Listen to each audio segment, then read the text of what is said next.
Welcome back. Am I audible? Yes, sir. Yes, sir. Okay, Anik. Fine. So yesterday we have seen internal energy. Today we are going to see two equally important topics, and they are work and heat. And then तीनों को combine करके we will study an important law of thermodynamics, which is first law of thermodynamics, which connects the three entities, which connects the heat supplied to any system with change in internal energy of the system and work done by the system on the surround. So that is our aim for today's class. Also, I will announce a few questions from your assignment book, which you need to try based on these topics.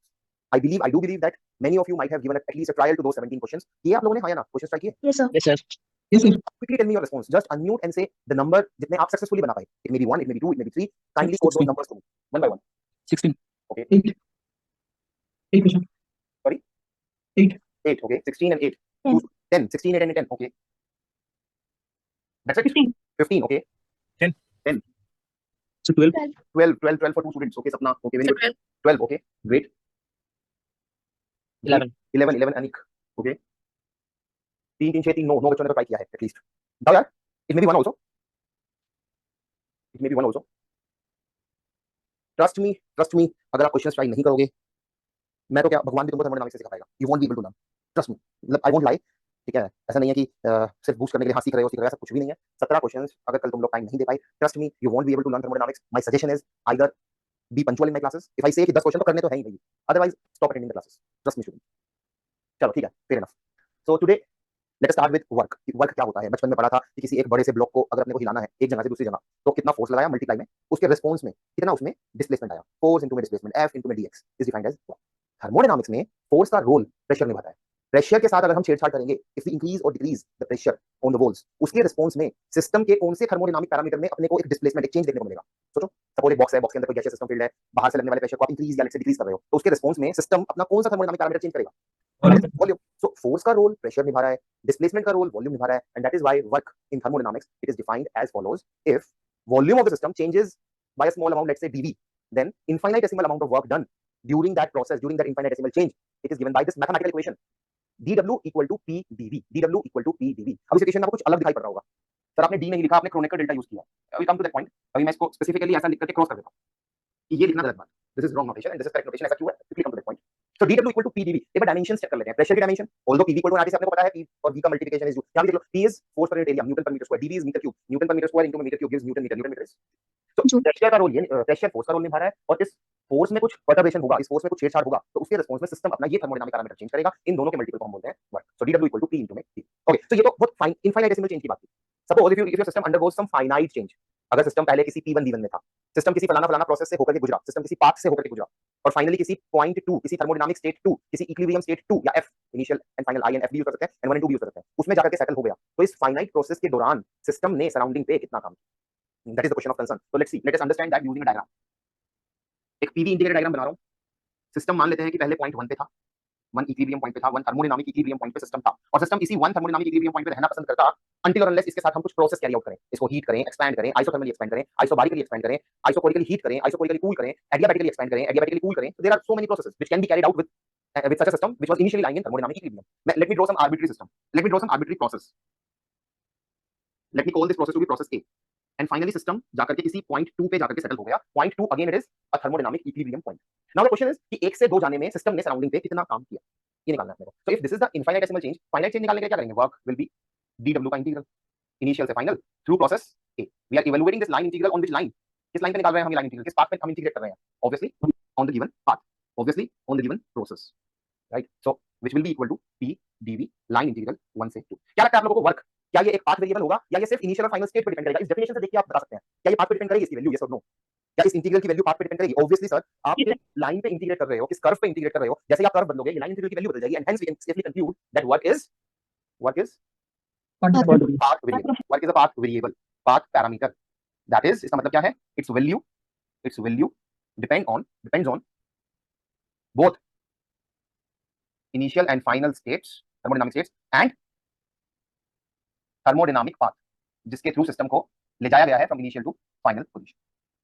Okay, can you guys tell me कि ये integral मैं इस diagram पे कैसे show कर सकता हूँ? Do you have understanding on that? Obviously होनी चाहिए.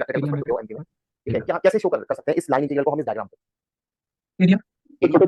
Area project it's projection on which axis? X axis या वाई एक्सिस? मतलब ठीक है, इजी है, समझना बहुत इजी है. जैसे कि for example let's say I ask you कि इस छोटी सी स्ट्रिप का एरिया कितना होगा?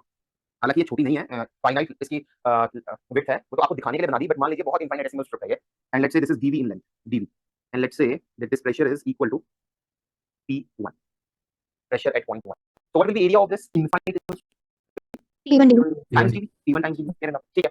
Then next, let's say कि एंड आप ये कह सकते हैं कि एरिया रफली होगा सर, क्योंकि ऊपर से तो ये स्ट्रेट लाइन नहीं है, ऊपर से तो ये कुछ कर्वी एरिया है, बट रफली कह सकते हैं कि सर हाँ ये इसके बराबर होगा, एक्जेक्टली नहीं होगा, रफली होगा, ठीक है. बट जैसे जैसे dv की वैल्यू बहुत कम होगी तो वो डेविएशन और कम होता जाएगा. इतना समझ में आता है. नेक्स्ट, नेक्स्ट स्ट्रिप का एरिया क्या होगा? Again it will be some another p, let's say p prime times dv, ठीक है, where p prime is this much length, यहां से लेके यहां तक length, and so on and so on. So if I'm going to add these infinitesimal strips, what I'm going to get? Total area below the curve, right? Total area below the curve, so its projection on x-axis. So I can say that area below the curve, area below the curve, area below the path, area below the thermodynamic process on PV indicator diagram can easily be evaluated by taking summation, right? And you know that there are too many infinitesimal strips, so you're adding too many small entities, and thereby it will be more appropriate to convert the summation to, it will be more appropriate to convert the summation to integral. Integral starts from v1 point till v2 point, initial to final, and we are integrating on curve. We are integrating on curve. Yeah, so that can be an understanding of evaluating work using PV indicator diagram. तो हमको ये समझ में आता है कि अगर PV indicator diagram पे कोई थर्मोडायनामिक प्रोसेस एग्जामिनर ने ड्रॉ किया हुआ है तो हम सीधा एरिया की मदद से तुरंत वर्क निकाल सकते हैं, अगर अपने को लाइन इंटीग्रल नहीं निकालना आता.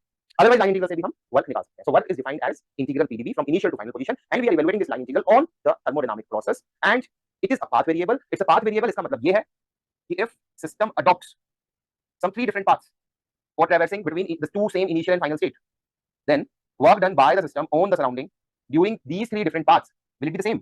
Will be different. It will be different, right? It won't be equal to work done in going from I to F through path B. It won't be equal to work done in going from I to F through path C. In fact, आप थोड़ा दिमाग लगा के बता सकते हो कौन बड़ा कौन छोटा, किसमें ज्यादा वर्क करना पड़ेगा किसमें कम. Since you know that, अभी बताया मैंने, since you know that area below the curve on PV indicator diagram shows work, तो किस कर्व के नीचे ज्यादा एरिया बाउंड है, and hence students you can say that work will be, it will be the largest for process 1 and least for process 2. Okay, then point number 4. Since work is a path parameter, since work is a path variable, so therefore its total derivative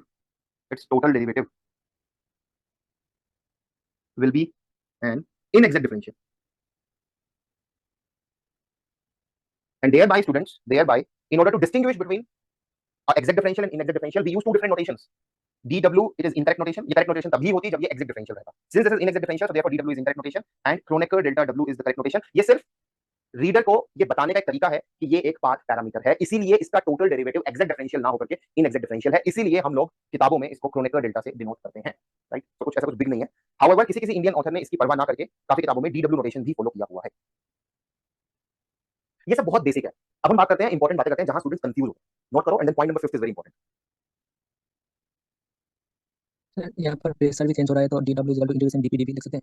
DW equal to integration dp dv because p is variable. नहीं, आपकी आवाज clear नहीं है तो बुलंद आवाज में बोलो, और दूसरा थोड़ा, हाँ बोलो, क्लियर नहीं आपकी आवाज. सर यहाँ पर p भी वैरी कर रहा है v भी वैरी कर रहा है.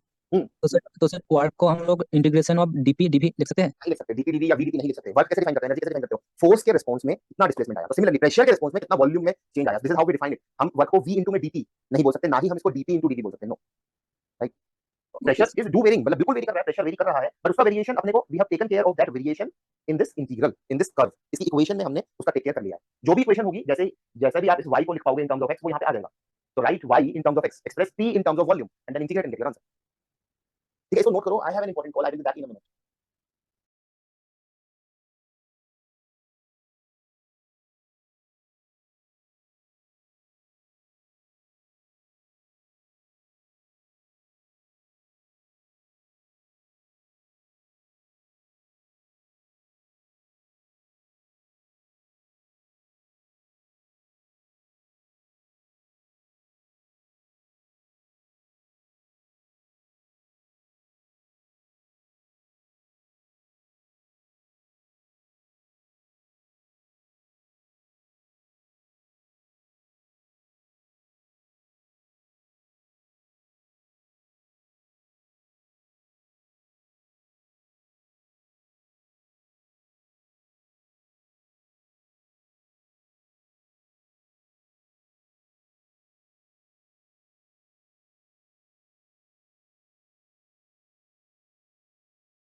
चलो आगे चले।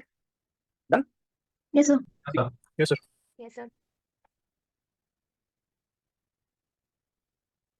ठीक है, ऐसा बहुत बेसिक है, ऐसा कुछ लोड लेने की जरूरत नहीं है, लिटरली बहुत बेसिक चल रहा है। अगर आपने ये क्वेश्चन ट्राई किए होते तो आपको डाउट्स आते, but I am very sad. ठीक है, जिस स्टूडेंट ने नोट कराए हैं, thumbs up to those students. जिन्होंने नहीं ट्राई किया, ट्रस्ट मी नहीं सीख पाओगे, बिल्कुल नहीं सीख पाओगे। ठीक है, किसी और ने ट्राई किया है, कोई अपना स्कोर बताना चाहेगा? यहाँ पे स्कोर लिखे हुए हैं, जिस स्टूडेंट ने वो 17 क्वेश्चन ट्राई किया और कितने लग पाए, ये स्कोर लिखे हुए हैं यहाँ पे। एनीवन एल्स कि सर मैंने किए थे, मेरे इतने 15, 15। 11, ओके, 14, 11, sir, 9. 40, 11, 13, 9. 9।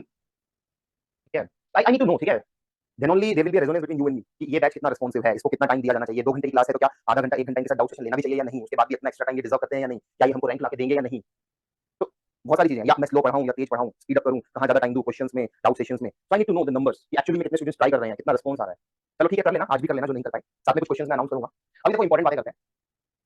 क्वेश्चन में अगर एग्जामिनर बोले कि इवैल्यूएट वर्क, ठीक है, मतलब एग्जामिनर की लैंग्वेज पकड़ना बहुत जरूरी है कि वो निकलवाना क्या चाह रहा है। उसने बोला वर्क निकालो, या उसने स्पेसिफाई कर दिया evaluate work done by the system on the surrounding. System ने सराउंडिंग पे कितना काम किया, या उसने सिर्फ बोला evaluate work done by the system. All are the same, तीनों लैंग्वेज सेम है। मतलब यहां तो बिल्कुल क्लियर है, लिख ही दिया, बट बोला सिर्फ वर्क निकालो, कुछ हिंट नहीं दिया कि work done by the system निकालो या बाय द सराउंडिंग निकालो, कुछ हिंट नहीं दिया। तो बाय डिफॉल्ट वर्क निकालने का मतलब work done by the system on the surrounding निकालना है।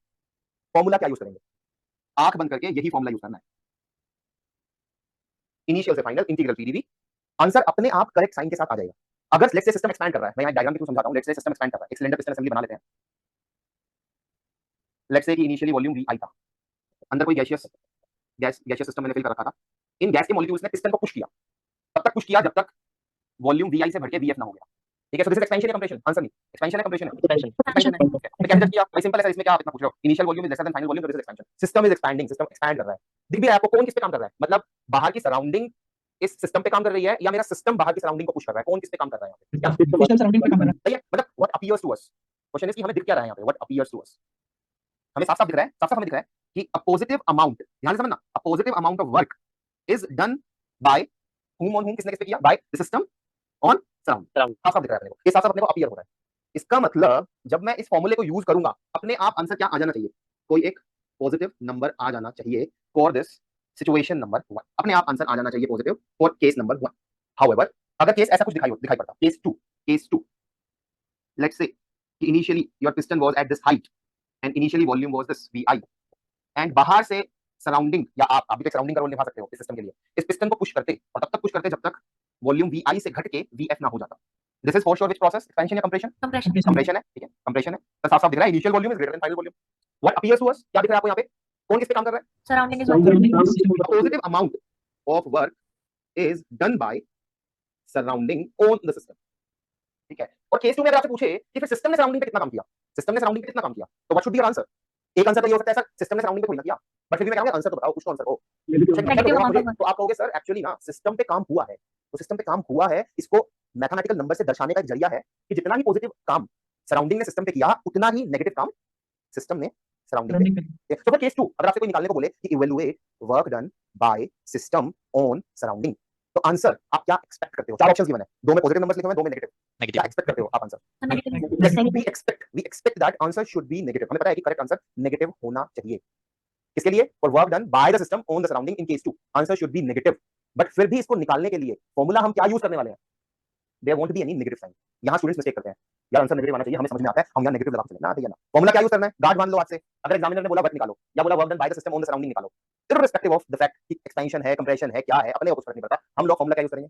इंटीग्रल पीडीवी, इनिशियल वॉल्यूम से final volume, initial point correctly डालना है, फाइनल पॉइंट करेक्टली डालना है, उस प्रोसेस के लिए जो भी इनिशियल पॉइंट होगा वो डालना है, उस प्रोसेस के लिए जो भी फाइनल होगा वो पॉइंट डालना है। आंसर अपने आप केस 1 जैसे के लिए क्या आ जाएगा? पॉजिटिव, और केस 2 के लिए अपने आप ही final answer it will be a negative number for case. ये चीज हम लोग याद रखेंगे। ठीक है, सिंपल बात है, बट स्टूडेंट्स यहाँ पे कंफ्यूज होते हैं। स्टूडेंट्स क्या, आपके कॉलेज के टीचर्स, ठीक है, वो भी कंफ्यूज होते हैं। सिस्टम ही ऐसा बन गया है, डफर लोग भर दिए हैं कॉलेजेस में, दैट इज व्हाई। चलो ठीक है, then next, suppose examiner ask you the following, evaluate work done by the surrounding on the system, या बोल दे evaluate work done on the system, then irrespective of, बिना इसकी परवाह किए कि प्रोसेस क्या गिवन है, एक्सपेंशन है या कंप्रेशन है, करेक्ट फॉर्मूला क्या होगा, क्या यूज करने वाले हैं correct formula? So negative. Negative. PDV. Let me highlight this sign using some different color. This will be the correct formula which you are going to use. Answer अपने आप positive आ जाएगा for expansion या compression and answer अपने आप negative आ जाएगा Compression. बोलो correct बोलना यहां पे बोलो पॉजिटिव आएगा और Compression. Compression. Compression. अपने आप आ जाएगा ठीक है आपने को परवाह नहीं करनी and it will Expansion. Expansion.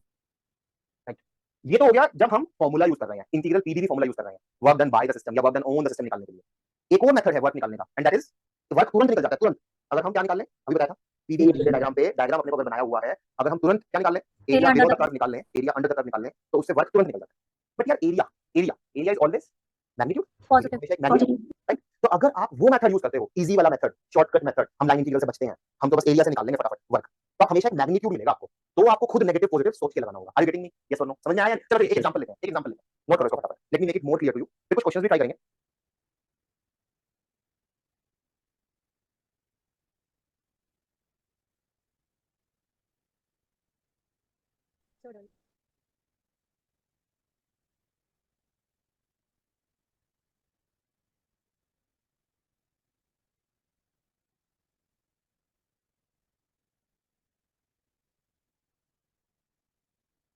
Hello sir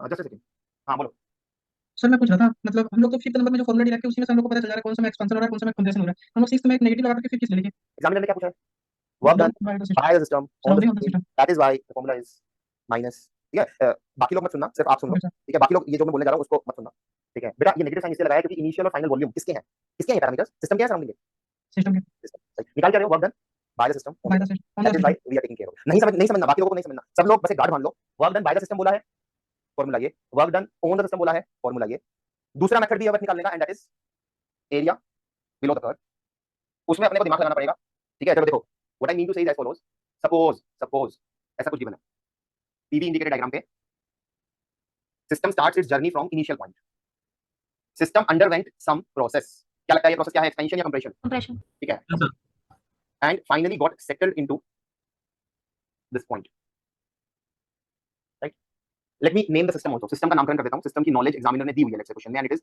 n moles of an ideal gas ये आपको गिवन है जैसे ही आपको पता लग गया आपके मन में एक इक्वेशन तुरंत छप जानी चाहिए इसको तो मैं यूज कर सकता हूं बताओ जैसे ही क्वेश्चन में आपको ये दिखाई पड़ गया क्या इक्वेशन आप यूज कर सकते हो हां पीवी इक्वल टू एनआरटी साथ में मन में ये भी चल जाना चाहिए कि इसकी इंटरनल एनर्जी सिर्फ अरे बोलो इसकी इंटरनल एनर्जी सिर्फ टेंपरेचर पर डिपेंड करती है मतलब del U by del V जो होता है मतलब यहाँ पे du सिर्फ ncv dt होता है मतलब u सिर्फ ncv ये सब मन में एकदम छप जाना चाहिए मेन बात है कि पीवी इक्वल टू एनआरटी हम यूज कर सकते हैं तो एक तो सिस्टम की नॉलेज दूसरी प्रोसेस की नॉलेज जैसे ये डायग्राम देखोगे मन में आ जाना चाहिए कि ये प्रोसेस ना फॉर श्योर साफ साफ दिखाई पड़ रहा है कि ये एक्सपेंशन एग्जामिनर ने बोला है evaluate work done by the system on the surround ये कोई भी स्टूडेंट अनम्यूट करे मुझे गाइड करे कि सर मैं ऐसे प्रोसीड करना चाहूंगा बताओ स्टार्ट स्पीकिंग ठीक है कि सर ऐसे प्रोसीड करेंगे work done by the system निकालना है बताओ ट्रायंगल का वॉल्यूम एरिया करेंगे उसके तब एरिया बाद चलो ठीक है मेरे को थोड़ा लाइन इंटीग्रल नहीं तो एरिया करना मुझे पता है work done by the system या वर्क निकालने का मेथड है एरिया बिलो द कर्व ठीक है तो ये एरिया बिलो द कर्व कितना होगा एरिया बिलो द कर्व कैसे निकालोगे बहुत इजी है ट्रेपेजियम बन रहा है ये ट्रेपेजियम का एरिया कैसे निकालते हैं हाफ इनटू में मतलब इस वाली साइड को इस वाली साइड को जोड़ दो ये कितना है p नॉट है P naught. p naught by 2 है तो p naught plus p naught by 2 gives you 3 by 2 p naught into में perpendicular distance between these two parallel sides which is कितना ये लाइन b नॉट माइनस कितना आ गया 3 by 2 ये हो गया हाफ बाहर है तो 3 by 4 p not so this area below the curve ये एरिया है भैया एरिया बिलो द कर्व आपको पूछा है work done by the system on the surrounding in going from i to f through this expansion process तो आपको खुद दिमाग लगाना है कि मैं पॉजिटिव के साइन के साथ लिखूं इसको या नेगेटिव के साथ लिखूं तो बताओ ये एक्सपेंशन है कंप्रेशन एक्सपेंशन में कौन किससे काम करता है कौन किसको पुश करता है System surrounding. System surrounding को। अपने को आंसर को एक पॉजिटिव साइन के साथ लिखना होगा यहाँ पे अपने को दिमाग लगाना पड़ा ये पॉजिटिव या नेगेटिव पे कंक्लूड करने के लिए हमें थोड़ा एक्स्ट्रा कॉन्शियस रहना पड़ा यहाँ पे तो this is method number 1 of working this is thinking number 1 there can be a thinking number 2 method 2 anyone अभी बताया मेथड 2 क्या करेंगे PDV हम फॉर्मूला यूज कर लेंगे ठीक है हम फॉर्मूला यूज कर लेंगे हम एरिया से नहीं कर रहे हम फॉर्मूले से कर लेंगे मेथड नंबर 2 क्या है क्योंकि हमसे पूछा है work done by the system बिना इस चीज की परवाह किए कि एक्सपेंशन है कंप्रेशन है सर ने बताया था work done by the system में फॉर्मूला यूज करना है इंटीग्रल पीडीवी इनिशियल पॉइंट से फाइनल पॉइंट इनिशियल पॉइंट से फाइनल पॉइंट मैंने इनिशियल करंट डाला है फाइनल करंट अब इसे इंटीग्रेट करना है इंटीग्रेट तभी हो पाएगा जब मैं y को लिख पाऊं इन टर्म्स ऑफ x p को लिख पाऊं इन टर्म्स ऑफ v बताओ कैसे करोगे p को हां ठीक है बिल्कुल ये मन में आता है कि p को ना मैं nrt by v से रिप्लेस कर देता हूं बट यहां एक गलती हो गई nrt by v से रिप्लेस कर दिया बट हमने एक वेरिएबल एक एक्स्ट्रा वेरिएबल और ले आए हम and that is temperature yes और नो nrt by v चलो v के टर्म्स में लगा दिया हमने बट एक एक्स्ट्रा वेरिएबल और इंट्रोड्यूस कर दिया विच टेंपरेचर तो सॉल्यूशन तो नहीं हुआ बात समझ रहे हो मैं लिख देता हूं यहां पे कि अभी तुरंत एक स्टूडेंट ने कहा सर मैं प्रेशर से छुटकारा पाना है वॉल्यूम के टर्म्स में लिखना है तो मैं सिस्टम की इक्वेशन यूज कर लूंगा सिस्टम की इक्वेशन जैसे यूज करने जाओगे ठीक है एक वेरिएबल से छुटकारा तो पा लिया बट एक वेरिएबल और ले आए तो फिर से ये मेथड वर्क नहीं किया इसका मतलब आपको देखो देखो सुनो हमारे पास ना दो हथियार होते हैं थर्मोडायनामिक्स किसी भी क्वेश्चन को सॉल्व करने के लिए दो नॉलेज सबसे पहले ढूंढोगे एक सिस्टम की नॉलेज सिस्टम की इक्वेशन और दूसरी प्रोसेस की नॉलेज, प्रोसेस की इक्वेशन। तो उससे काम नहीं बना तो आप प्रोसेस की इक्वेशन देखो। क्या आप इस स्ट्रेट लाइन की इक्वेशन निकाल सकते हो? क्या आप y को इन टर्म्स ऑफ x लिख सकते हो? क्या आप प्रेशर को इन टर्म्स ऑफ v लिख सकते हो? Is it so? बताओ, बहुत इजी है straight line equation. Guide me, क्या होगा? Tell me students. P is equals to minus mv plus c. ठीक है, y minus y1 बाय में x minus x1 equal to y2 minus y1 divided by में x2 minus। सही कर रहा हूं ना? गलत तो नहीं कर रहा? करेक्ट कर देना अगर मिस्टेक हुआ तो। माइनस p नॉट बाय में 2v not times v minus, so you will get minus p naught by 2v naught times v plus p naught by में 2. So p will be equal to 3 by 2 p naught minus, check कर लो, it may be a possibility कि यहाँ पे मैंने कुछ mistake कर दिया हो। चेक कर लो क्या यही इक्वेशन आएगी या नहीं। Yes, sir. Yes, sir. So what should be the next step? मेरे को p मिल चुका है in terms of volume, मेरे को y मिल चुका है in terms of x, substitute y in terms of x and evaluate that integral. For sure you are expecting the answer to be plus 3 by 4 p naught v naught. करके देखते हैं आ रहा है या नहीं आ रहा, करके देखते हैं। सब्स्टिट्यूट कर लो इसमें यहाँ पे। So work will be equal to integral v naught से 2v naught 3 by 2 p naught minus p naught by 2v naught times v d. करो इंटीग्रेट। ये तो कांस्टेंट है, integral dv will give you v, limit रखोगे तो 2v naught minus v naught gives you v naught, p naught by 2v naught बाहर, v का integral v square by 2, limit रखोगे तो 2v naught का square will give you 4v naught square minus v naught का square, तो 3v naught square. देखो कितना आ रहा है, 3 by 2 p naught v naught minus 3 by 4, वही आ गया। करेक्ट साइन के साथ खुद आ गया, अपने को तो सोचना नहीं पड़ा यहाँ पे। So these are the two methods, these are the two different thinkings. यहाँ पे सिंस, दोबारा से कंक्लूड कर देता हूँ कि since we have evaluated area and area is always a magnitude, तो अपने को ये पॉजिटिव लिखे या नेगेटिव लिखे अपने को खुद दिमाग लगाना है। हाउएवर यहाँ पे you just use the correct formula, ठीक है, ये जजमेंट सही होना चाहिए कि क्या फार्मूला यूज करना है। जजमेंट आप इसको देख के बनाओगे कि पूछा क्या गया है। If you use the correct formula you are going to end up with the correct sign. So these are the two thinkings, बाकी क्लियर हो जाएगा when once we solve a few questions. So this was point number 7।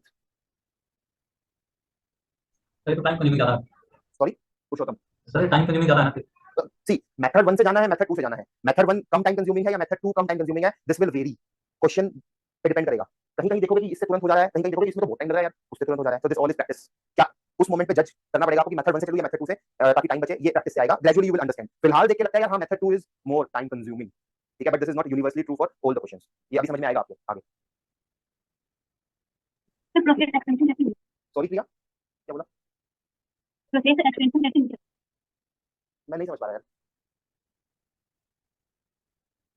Process extension कैसे होता है? अगर किसी को समझ में आ रहा है तो बताओ प्रिया क्या बोल रही है। I think she's asking process expansion कैसे है? प्रोसेस एक्सपेंशन कैसे है? सीधा सीधा दिख रहा है हमें वॉल्यूम, यहाँ पे वॉल्यूम कितना था v नॉट। जैसे जैसे इस प्रोसेस में आगे बढ़ रहे हैं हम, वॉल्यूम v नॉट से बढ़ के 2v नॉट हो रहा है, तो that is why system expand कर रहा है, वॉल्यूम बढ़ रहा है, तो इसलिए एक्सपेंशन है। ठीक है, चलो देखते हैं कितना समझ में आया। इरेज कर दूं? Yes, sir. Yes, sir. Yes, sir. ठीक है, तो बोला करो ना कि सर हो गया, टाइम बचाओ ना, अपना टाइम बचाओ। तुम लोग फास्ट लिख रहे हो तो टीचर को बूस्ट करो, फटाफट इरेज करो, ताकि बाकी लोग भी फटाफट लिखें। इससे तुम्हें ज्यादा टाइम मिलेगा, मैं ही कुछ ज्यादा चीजें डिस्कस कर पाऊंगा। पॉइंट नंबर 8 देखो, देखते हैं कितना समझ में आया। Let's see, suppose PV indicator diagram पे मैं ऐसा कुछ ड्रॉ कर दूं। लेट्स से कि इनिशियली यहाँ पे कहीं पे थे, system underwent some process from point 1 to point 2, let's call this process to be process A, and then system returned back from 2 to 1 through another path B. My question to you guys is, इस clockwise cycle में system ने surrounding पे कितना काम किया, ये निकालना है अपने को। एग्जामिनर ये पूछ रहा है कि evaluate work done by the system on the surrounding during this clockwise cycle. कैसे प्रोसीड करोगे, कैसे चलोगे आप लोग, क्वेश्चन को कैसे करोगे, बस इतना डिस्कस करना है। Area enclose by the curve. तो फर्स्ट प्रोसेस का एरिया निकाल के मतलब वर्क डन निकाल के माइनस करेंगे। ठीक है, पर लक्षिता कह रही है कि सर Yes, sir. मेरे को ये साइकिल ना एक तरह से दिख रही है अकॉर्डिंग टू लक्षिता कि this cycle is actually composed of कितने प्रोसेसेस, ये साइकिल कितने प्रोसेस से मिलकर बनी है, 2। तो अच्छा रहेगा। सो this is thinking number 1 of one of your classmate. इसे मैं कैसे करूंगी, मुझे साफ-साफ दिख रहा है कि ये साइकिल ना 2 प्रोसेस से मिलकर बनी है। पहले सिस्टम जा रहा है कहां से कहां, 1 से 2 थ्रू प्रोसेस ए, फिर सिस्टम आ रहा है from 2 to 1 through process B. तो मैं दोनों प्रोसेस में ना वर्क निकाल लूंगी और दोनों को जोड़ दूंगी and that will be my answer. और fair enough and this is fine, बिल्कुल सही थिंकिंग है। ओके लक्षिता आप ही बताओ, फिर पहले प्रोसेस में वर्क कैसे निकालें। अब 2 टास्क हो गए, 2 वर्क निकालने हैं, पहले प्रोसेस में कैसे निकालें। सर या तो हम जैसे एरिया अंडर द कर्व ले सकते हैं, जो ए वाला एरिया अंडर द कर्व ले सकते हैं, बट लक्षिता थोड़ा सा और सोच बेटा, यहाँ पे ना एरिया अंडर द कर्व कोई परफेक्ट ज्योमेट्री नहीं बन रही, स्क्वायर रेक्टेंगल ट्रेपेजियम ट्रायंगल नहीं बन रही ना। इंटीग्रेट कर देंगे तो फिर हम एरिया से- इंटीग्रल मेथड से करेंगे। हाँ तो ठीक है, बट इतना समझ में आता है अपने को, इट विल बी कौन सा एरिया, कौन सा colour area, it will B red area, Red it will B red area, इतना तो अपने को समझ में आता है। हाउएवर अभी किसी ने बोला था मेथड 2 तो बहुत लेंदी लग रहा है, तो क्या आप मेथड 1 से इसमें कर पाएगा बेटा। सर पॉसिबल नहीं यहाँ पे नहीं method 2 ही होगा। मेथड 2 से चलना पड़ेगा। ओके तो मेथड 2 तो यही है कि हम इंटीग्रेट कर देंगे पीस डीवी कि कौन से लाइन पे इंटीग्रेट कर रहे हैं, कौन से कर्व पे, कर्व ए पे, कहां से कहां जा रहे हैं, 1 से 2। आंसर हम पॉजिटिव एक्सपेक्ट करते हैं या नेगेटिव, क्या लगता है आंसर? क्योंकि एक्सपेंशन है और क्योंकि पूछा है work done by the system, हम करेक्ट फॉर्मूला यूज कर रहे हैं, हम अपना आंसर फाइनली एक पॉजिटिव नंबर एक्सपेक्ट करते हैं, पॉजिटिव नंबर आ जाएगा। सही है। Then what about second process, what about second process. Compression. Negative compression अगर मेथड 1 से चलें तो it will be area below the curve, and area below the curve is this black area. वो अलग बात है कि हम इस ज्योमेट्री की एक रेस्ट्रिक्शन है कि हम एग्जैक्टली निकाल नहीं पाएंगे, but it will be this black area, and again black area is magnitude. Negative. अपने को खुद दिमाग लगा करके एक नेगेटिव साइन यहां लगाना पड़ेगा। सो this is thinking number 1 Lakshita, ठीक है, बट द करेक्ट मेथड जो यहां वर्क करेगा that will be, now you are integrating on which path, B. B, and for sure हमारा आंसर निकल के आएगा एक negative value negative negative negative number. साथ में अपने को समझ में भी आता है यार, area below red curve is more than area below black curve, therefore this number will be more in magnitude than this negative number and overall I am going to get positive positive positive number and not only positive number, actually वो जो भी positive number होगा that will be, किसी एक student ने total बोला भी था, लॉकडाउन किसी एक स्टूडेंट ने बोला भी था, area enclosed with in this by both the curves. Area enclosed by the circle. तो इस एक छोटे से एग्जांपल से मैंने क्या सुना, क्या समझा, मैं कंक्लूड कर देता हूं। वर्क डन, या फिर ऐसे भी लिख सकते हैं, a positive amount of work is done by the system on the surrounding during a clockwise cycle। हमने यही कंक्लूड करा, अगर कोई क्लॉकवाइज साइकिल ड्रॉ की गई है on PV indicator diagram, on PV indicator diagram, तो यहां से हमने यही कंक्लूड किया है कि पीवी इंडिकेटर डायग्राम पे अगर कोई क्लॉकवाइज साइकिल ड्रॉ की गई है तो फॉर श्योर कौन किस पे काम कर रहा है, सिस्टम सराउंडिंग पे काम कर रहा है, और कितना, and that is equal to area closed by the cycle. चलो ठीक है, देखते हैं कितना समझ में आया। लेट्स सी, बाद में नोट कर लेना, फिर इसका आंसर करके दिखाओ, देखते हैं कितना समझ में आया। लेट्स से कि फिर से अपना सिस्टम 1 पॉइंट से अपनी जर्नी शुरू करता है, एक्सपेंशन करता है और पॉइंट 2 पे जाके सेटल हो जाता है, और फिर पॉइंट 2 से कंप्रेस होते हुए लौट के आता है पॉइंट 1 पे, और मुझे मिलती है एक काउंटर क्लॉकवाइज या एंटी क्लॉकवाइज, कुछ भी बोल लो, साइकिल, तो यहाँ पे नेगेटिव वर्क होगा। राइट। सो अपने को निकालना है work done during this cycle, ये निकालना है, work done by the system on the surrounding during this cycle. कैसे प्रोसीड करें, फिर से वही क्वेश्चन है, कैसे प्रोसीड करें, सिंपल है, तो ठीक है, वो इंटीग्रल दो में तोड़ दो, पहले 1 से 2 जा रहे हैं, ट्रू पाथ बी, फिर 2 से 1 लौट के आ रहे हैं, ट्रू पाथ ए, दिख रहा है अपने को sir, it will be negative, sorry it will be positive black area, and what the second process will negative be red area, negative red area. Red area is more in magnitude than the black area. Final answer will be negative number, negative numbers, and it will be equal to, magnitude wise it will be equal to the area enclosed bye the cycle So यहाँ पे हम क्या conclude कर सकते हैं, ऐसा ही कुछ statement अगर कोई बोल के बता सकता है, a negative amount of work is is done done by bye the system on surrounding the during a in counterclockwise cycle. on PV indicator diagram. ये भी बहुत इंपॉर्टेंट है, अभी समझा दूंगा कुछ क्वेश्चंस में कि अगर ये VP इंडिकेटर डायग्राम हो जाए, VP अगर वॉल्यूम वाई पे हो जाए और प्रेशर एक्स हो जाए, सारी कथाकहानी बदल जाएगी, कुछ लोग समझ भी नहीं होंगे, ठीक है।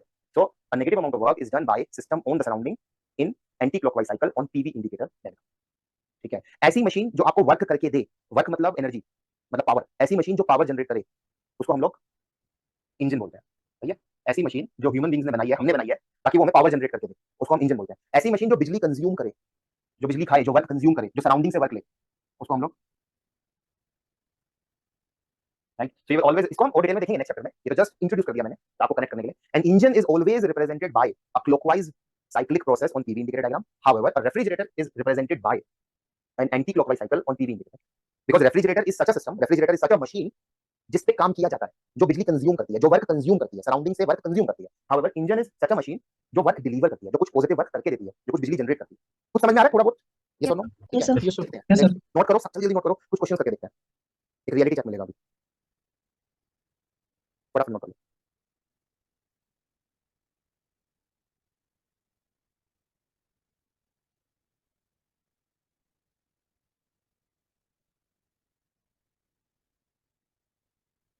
Done, sir. ठीक है, ट्राई क्वेश्चन नंबर 18 करो चलो जल्दी से, ट्राई क्वेश्चन नंबर 18।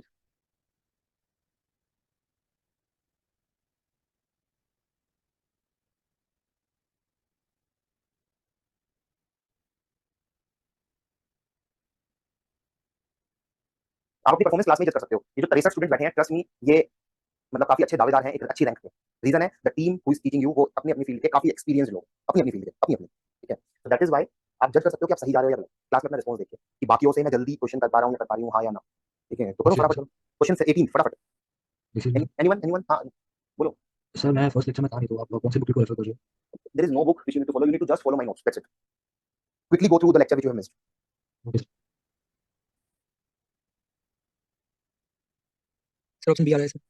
तो डी आ रहा आंसर बताने की जरूरत नहीं है, बस यस बोल दो, हो गया, yes, just say yes, this are done, ऐसे बोलो बस, क्योंकि बाकी लोग भी ट्राई कर रहे हैं ना, उन्हें बायस मत करो टुवर्ड्स ऑप्शन बी।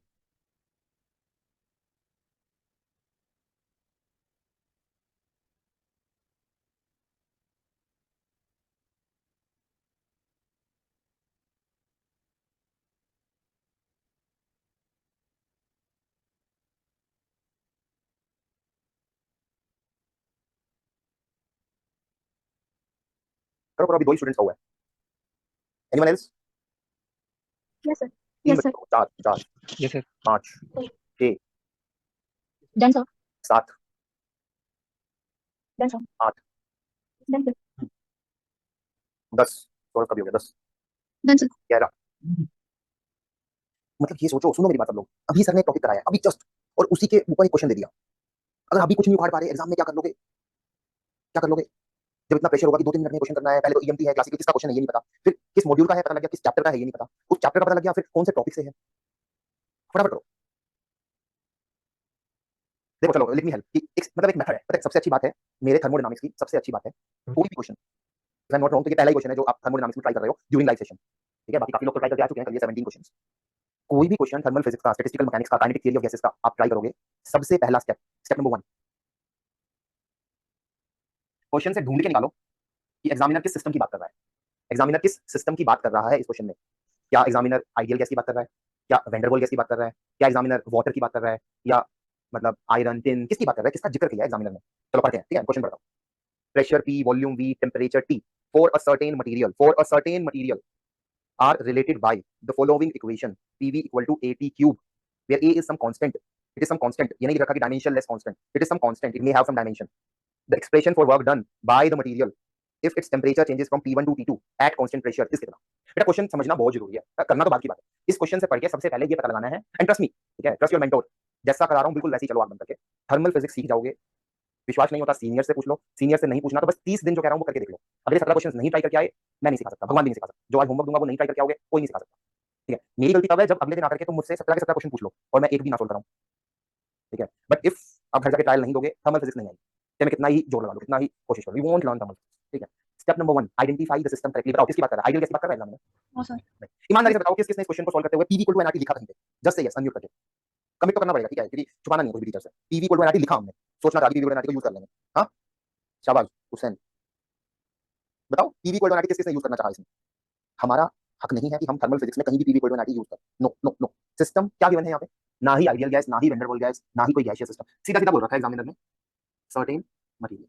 इसका मतलब मन में एक चीज तो बिठा लो कि ये तो कतई नहीं लगाना अपने को। अभी तक तो कोई मेरे को ऐसा कुछ अंदाजा नहीं मिला इस क्वेश्चन से कि मैं PV = NRT कहीं यूज कर सकूं, या P + A² / V² × V - NB = NRT use करूं, ठीक है? फिर सिस्टम कोई मटेरियल है, कोई मतलब यहाँ पे मेरे लिए सिस्टम कोई तीसरा सिस्टम है, कोई आर्बिट्री सिस्टम है।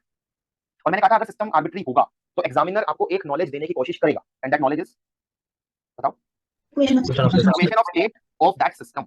And you know that equation of state connects which parameter? Equation of state हमेशा 3 थर्मोडायनामिक पैरामीटर के बीच में एक रिलेशन होता है। कौन से वो 3 पैरामीटर होते हैं? Pressure, volume, temperature. कोई ऐसी कोई इक्वेशन दी हुई है? देखो एक बार, दी हुई है। Yes sir, PV = AT Equals to cube। मतलब सही जा रहे हैं। जैसा सर ने कहा था वैसे ही चलना है अपने को हर क्वेश्चन में।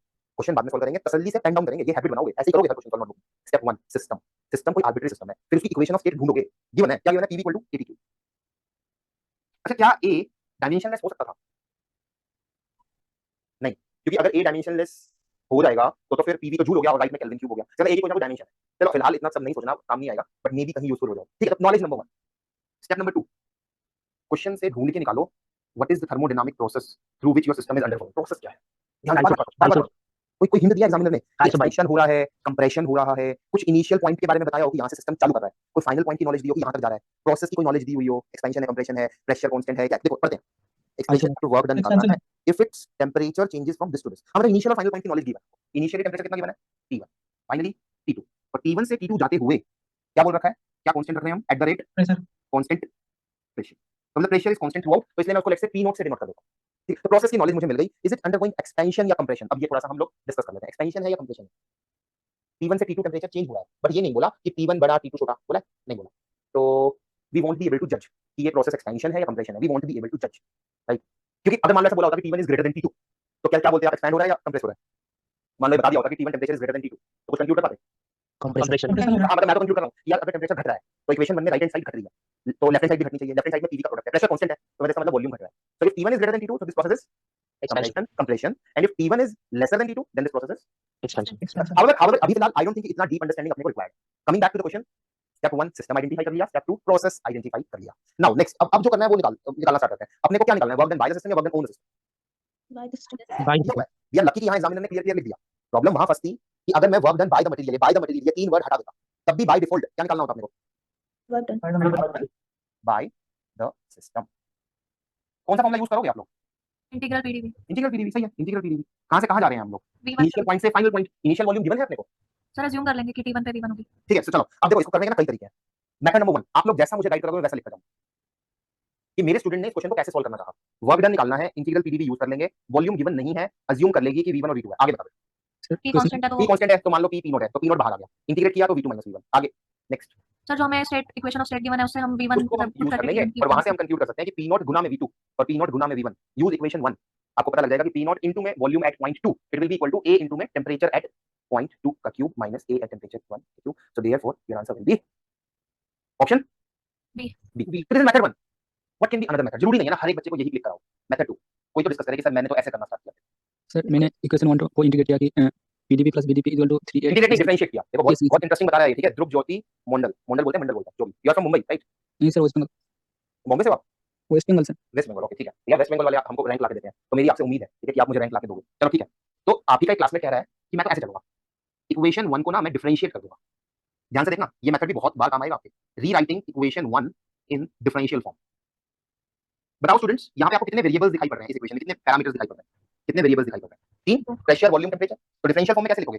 एक बार प्रेशर कांस्टेंट मान लो दूसरे का डिफरेंशियल प्लस v को कांस्टेंट मान लो पहले का डिफरेंशियल इक्वल टू a को कांस्टेंट i तो 3a t² d राइट तो इक्वेशन 1 सिस्टम की नॉलेज थी this was knowledge of your system this was knowledge of your system अभी तक मैंने इसमें यहां से यहां आने में मैंने क्या इसमें प्रोसेस की नॉलेज इनकॉर्पोरेट की इज इट सो किया मैंने प्रोसेस की नॉलेज मैंने इसमें डाली है अभी तक नहीं डाली कुछ भी नहीं डाला मैंने प्रोसेस की कोई बात ही नहीं करी अब इसमें प्रोसेस की नॉलेज डालो प्रोसेस कैसा गिवन है अपने को आइसोबारिक प्रेशर कांस्टेंट ऐसा कोई प्रोसेस जिसमें प्रेशर कांस्टेंट रहे pressure is constant DP will be कितना pressure is not changing pressure is constant तो यहां से जैसे ही मैंने सिस्टम की नॉलेज में प्रोसेस की नॉलेज क्लब करी मेरे को ऐसा कुछ मिल गया वर्क निकालना था work was integral PDV initial volume से फाइनल वॉल्यूम क्योंकि मुझे वॉल्यूम की नॉलेज नहीं थी इसीलिए मैंने इसे कन्वर्ट करना चाहा इस इंटीग्रल को मैंने कन्वर्ट करना चाहा इन टर्म्स ऑफ टेंपरेचर क्योंकि मुझे इनिशियल और फाइनल टेंपरेचर की नॉलेज थी इसीलिए मैं ऐसे मेथड से ये मुझे क्लिक करा ठीक है ना आप ये भी पूछ सकते हो सर इस स्टूडेंट को ये क्लिक क्यों करा कि मैं ऐसे प्रोसीड करूं तो इसको क्लिक इसीलिए करा कि since it was given we were provided with the initial and finals of temperature तो देयर बाय उसको लगा कि मैं डीवी की जगह डीटी ले आता हूं डीवी की जगह डीटी लाने का एक तरीका होता है कि इस इक्वेशन ऑफ स्टेट को डिफरेंशियल फॉर्म में लिख लो वेरी गुड बेटा इंटीग्रेट किया तो a t क्यूब बाय 3 3 से 3 कटा लिमिट लगाई तो t नॉट का cube minus brilliant very good option B anyone else with any other method क्या यहाँ पे हम लोग एरिया से निकाल सकते हैं एरिया से बनेगी क्या बात एरिया से बात बन जाएगी क्या नहीं एरिया से बात बन जाएगी क्या एरिया एरिया मेथड 3 क्या हम इंटीग्रल को अवॉइड करें और हम एरिया से हम बात बना लें is it possible area below the curve area below the curve के लिए अपने को ये कर्व प्लॉट करना पड़ेगा पहले ये प्रोसेस अपने को प्लॉट करना पड़ेगा on PV integrated diagram process कैसा प्रोसेस है आइसोबारिक मान लेता हूं मैं मान लेता हूं एक्सपेंशन ठीक है मैं मान लेता हूं आइसोबारिक एक्सपेंशन मैं मान लेता हूं कि इनिशियली वॉल्यूम कितना है v1 फाइनली वॉल्यूम कितना है v can anyone draw this isobaric expansion on PV integrated diagram कैसा दिखेगा ये बताओ एनीवन कैसा दिखेगा ये parallel to parallel to horizontal axis axis it will be something like this बेटा पॉइंट 1 से पॉइंट 2 प्रेशर इज कितना p0 volume initially is v1 finally it's v2 but v1 v2 तो हमने एडिशनल कोई पैरामीटर्स हम ले आए हैं हालांकि ऐसा कुछ गिवन नहीं था तो क्या आप v1 को रीराइट कर सकते हो इन terms of the given temperatures वो एक ऐसा इक्वेशन आपको दिखाई पड़ रहा है जिसमें मैं v1 v2 को कोट करता हूं इन terms of t1 t2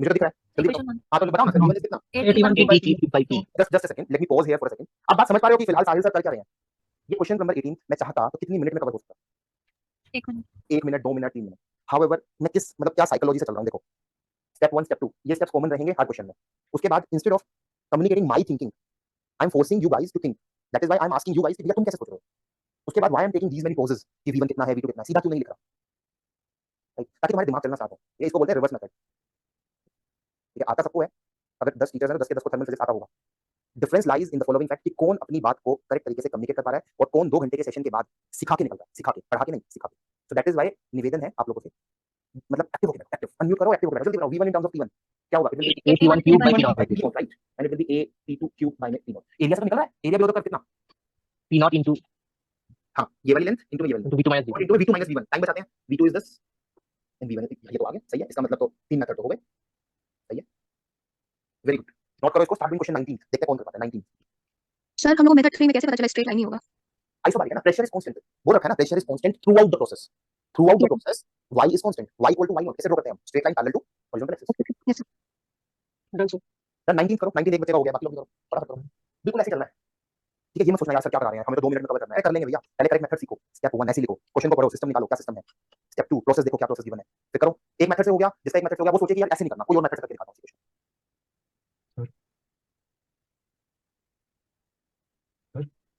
yes yes yes थोड़ा तेज बोलो क्वेश्चन कहाँ से रेफर कर रहा हूँ कहां से कर रहे हैं भैया हम क्वेश्चन रेफर click tools एक किताब मिली होगी इंस्टीट्यूट से आपको नहीं मिली क्या सर उसमें कहां से चैप्टर 3 ये लेक्चर 3 है मेरा आपने लेक्चर 1 अटेंड नहीं किया था जिसमें मैंने बताया था कि अब हम चैप्टर 3 से शुरू कर रहे हैं पेज नंबर बता दूं ज्यादा सही रहेगा। हे भगवान, ऐसे कैसे एग्जाम दे होगा। पेज नंबर 205,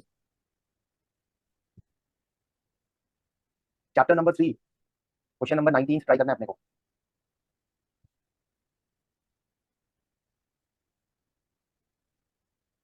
एनीवन एल्स, किसी का हुआ?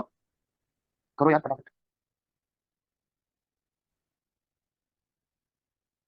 अच्छा, बुक अभी किसी ने पूछी थी कि सर कौन सी किताब रेफर कर रहे हो, लिख लो। मतलब तुम्हारे खुद के नोट्स बस, इससे ज्यादा ना तुम कभी पढ़ पाओगे। 4 महीने का टाइम है और ना तुम्हें रिक्वायर्ड आंसर, ठीक है ना धीरेन? इससे ज्यादा ना तो पढ़ पाओगे 4 महीनों में और ना रिक्वायर्ड। 2 बच्चों का हो गया, बाकी लोग करो यार फटाफट करो, quickly quickly. Very Done, good. sir. 3 Done. 4 4 5 Done, sir. 6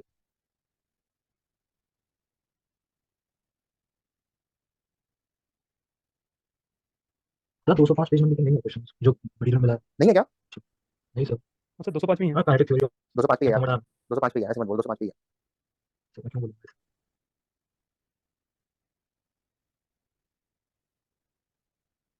अगर 205 पे नहीं है तो इंस्टीट्यूट पे फोन करके बोलो कौन सी किताब भेज दी। ओके।